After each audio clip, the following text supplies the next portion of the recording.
Répondant aux vœux des articles 92.2, 98,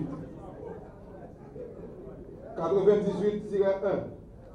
98-3, alinéa 10 et 104 de la Constitution en vigueur qui définissent les conditions et les modalités de l'ouverture et de la clôture des sessions ordinaires de chaque année législative. Je me permets de procéder à l'ouverture de la deuxième session de l'année législative en cours. Chers collègues parlementaires, nous vivons une conjoncture particulièrement troublée, une des plus terribles de notre histoire nationale récente. Les garde-fous protecteurs des institutions démocratiques, partiellement mis en place depuis 3 décennies, sont en train de sauter les uns après les autres, menaçant d'entamer la crédibilité de ces institutions et même de les faire disparaître. Le chômage, la famine, l'insécurité, pour ne citer que cela, qui frappent le peuple haïtien sont les résultats de l'instabilité politique, du non-respect des échéances électorales, des divisions politiques qui frisent l'affrontement, de l'irresponsabilité de nos élites et de nos décideurs politiques. Dois-je insister honorablement de l'Assemblée nationale sur le fait que la situation actuelle est préoccupante, tandis que les attaques armées se multiplient et tentent à semer panique et deuil au sein de la population. Je vous demande de faire face urgemment à vos responsabilités. Au moment où je suis en train de vous parler, les espaces publics sont en train d'être pris pour cible, nécessitant ainsi une intervention ponctuelle des autorités.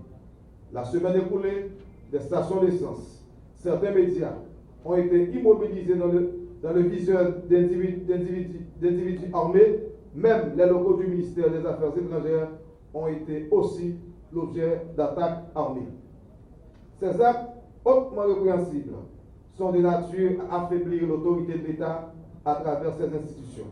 Voilà pourquoi, par mon entremise, l'Assemblée nationale invite l'institution policière à redoubler de vigilance en vue de restaurer et garantir immédiatement des conditions sécuritaires propices dans un climat calme à l'intérieur duquel les activités publiques, privées puissent s'épanouir sereinement. Collègues parlementaires, prenons garde de laisser le pays s'enliser davantage. Évitons que les solutions envisagées dans la perspective de résoudre des problèmes ne dégénèrent et produisent des résultats contraires à ceux préalablement envisagés. Parlementaires, nous ne pouvons pas ignorer les faits qui se sont produits récemment dans notre société et qui devraient normalement réclamer notre attention au plus haut point. Une commission présidentielle indépendante d'évaluation et de vérification des élections de 2015 a été créée. Ne perdons pas de vue que la Constitution haïtienne garantit l'indépendance des pouvoirs dans leurs actions et décisions.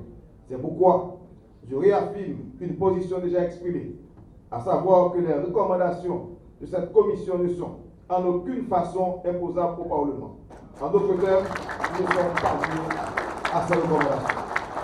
Cependant, bien qu'il ne soit pas lié par ce rapport, étant souverain dans ses actes et positions, en étant quantité responsable, le Parlement se faisait le devoir de rencontrer d'imminents juristes et d'autres experts dans le cadre des consultations autour de cette épineuse question relative à la contestation des élus parlementaires.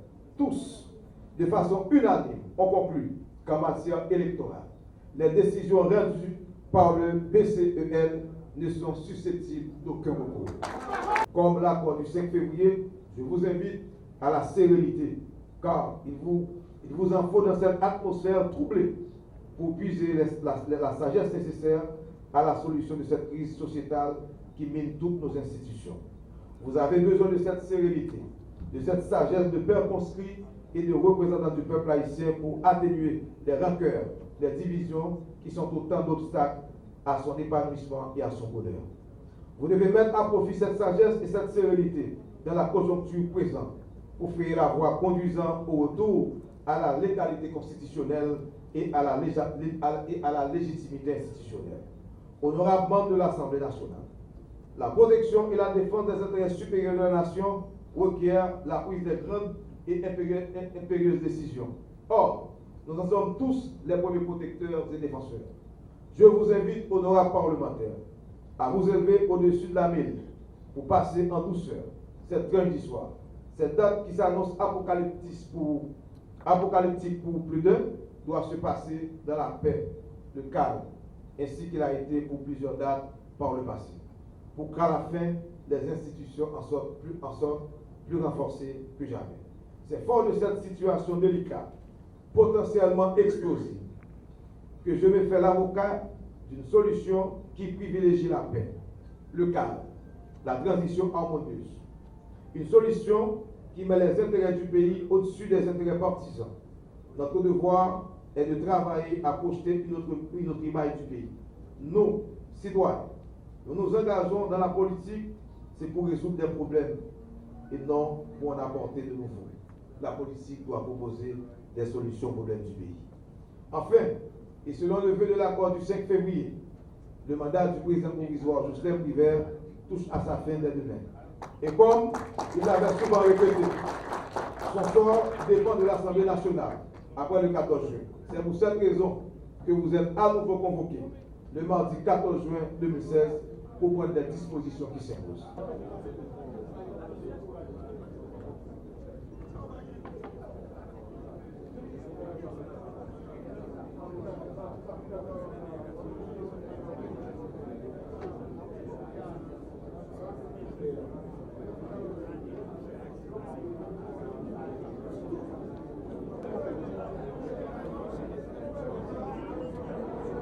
Merci, collègues députés. Regardez vos chefs.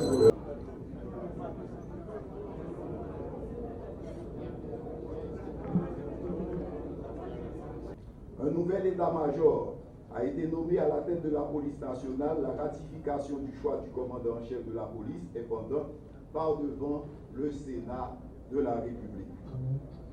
Honorables parlementaires, pour répondre de façon plus adéquate aux multiples défis auxquels le pays fait face, le gouvernement a travaillé à la mise en place d'un cadre macroéconomique plus stable et plus favorable à l'investissement par l'adoption d'une meilleure discipline budgétaire. Les résultats immédiats sont encourageants.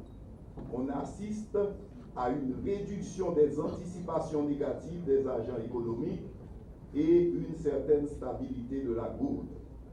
Au niveau des finances publiques, le gouvernement a œuvré pour une rationalisation des dépenses publiques et une amélioration des recettes. Les mesures qui ont été prises ont permis de passer d'une situation de 5,9 milliards de gouttes de financement monétaire à un financement de 1 milliard de gouttes durant les 4 derniers mois. Cette décision a eu, entre autres, des conséquences positives sur le marché des changes. Au cours de ces 2 mois, les autorités monétaires ont pu maintenir une certaine stabilité de la goutte autour de 62 gouttes pour $1 américain, alors que les tendances haussières du début de l'année laissaient présager un taux bien supérieur. Plusieurs mesures ont été prises pour arriver à cette stabilisation. D'abord, dans la perspective de réduction de la liquidité monétaire, le gouvernement a pu limiter les nouveaux crédits en devises et procéder à l'ouverture des guichets de la BRH aux compagnies pétrolières pour l'achat de devises afin de limiter les pressions sur le marché des changes.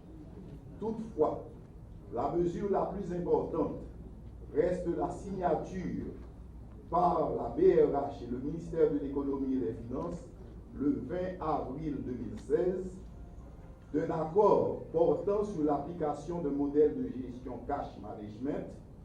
Cette mesure a permis de diminuer considérablement le financement monétaire du déficit budgétaire. Selon cet accord, l'État haïtien s'engage désormais à dépenser en fonction de ses rentrées et non pas en fonction des prévisions de rentrée.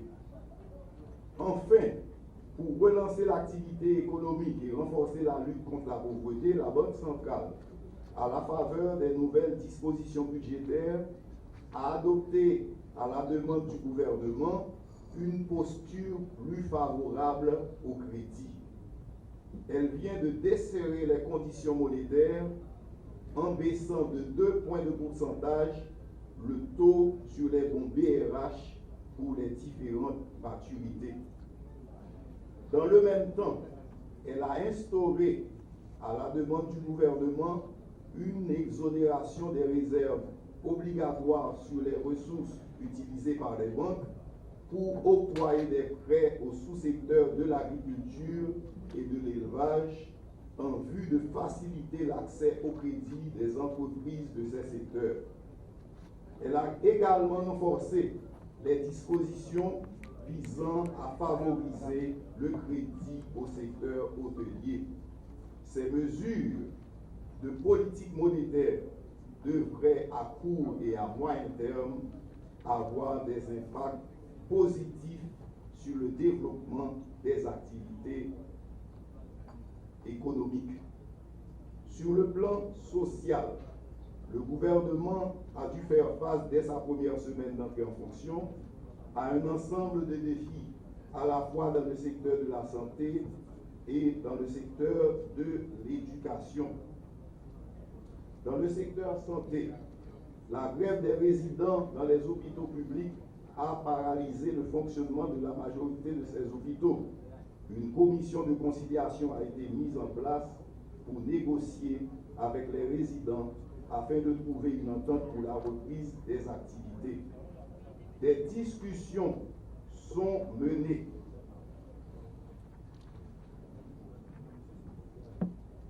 pour améliorer les structures de l'HUEH et renforcer la qualité des services. Des contrats ont été passés avec des fournisseurs pour renforcer l'approvisionnement en intrants et équipement des hôpitaux publics. La courte période couverte par le bilan montre que les actions qui ont été engagées par le gouvernement ne pouvaient pas avoir leur plein effet. Il demeure entendu qu'elles seront poursuivies dans le cadre du budget rectificatif 2015-2016 déposé au Parlement. Toutefois, le gouvernement s'est attelé à la préparation de son plan d'action en mettant le cap sur les vacances scolaires qui charrient toujours avec elles une période d'accalmie des activités économiques. La rentrée scolaire prévue pour le mois de septembre 2016, la section cyclonique qui s'est déjà installée, les joutes électorales proclamées respectivement pour octobre 2016 et janvier 2017, la poursuite des actions initiées portant sur la stabilisation de la monnaie locale. Ce programme qui sera mis en œuvre d'ici les prochaines semaines devra concilier les besoins pressants de la population en matière de santé, d'alimentation, de justice, de travail, de sécurité, de pouvoir d'achat et la nécessité de satisfaire des objectifs de croissance durable contre la pauvreté. Une option qui, à la longue, débouchera sur une réduction certaine des risques de conflit. Il envisage, entre autres, la réhabilitation d'infrastructures de base, l'amélioration de la couverture en matière de services de base, la mise en place d'une gestion réelle de l'environnement et le renforcement de la gouvernance économique. Il s'agira, en attendant l'arrivée des fonds de la communauté internationale, d'aller au-delà de la stabilisation macroéconomique pour la mise en place d'un programme spécial de stabilisation économique et sociale. Honorable Président de l'Assemblée nationale, honorable vice-président, honorable secrétaire, j'ai l'honneur de déposer le bilan de l'action du gouvernement durant cette période de 70 jours. Merci. Monsieur le ministre. acte du dépôt du bilan de votre gouvernement. Président, vérifiez-moi le quorum, s'il vous plaît. Merci.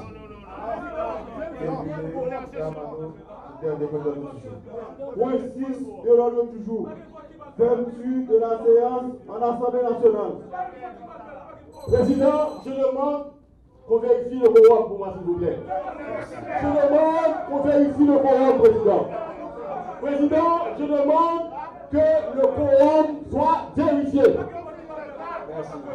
Je demande, Président, je demande que le quorum soit vérifié.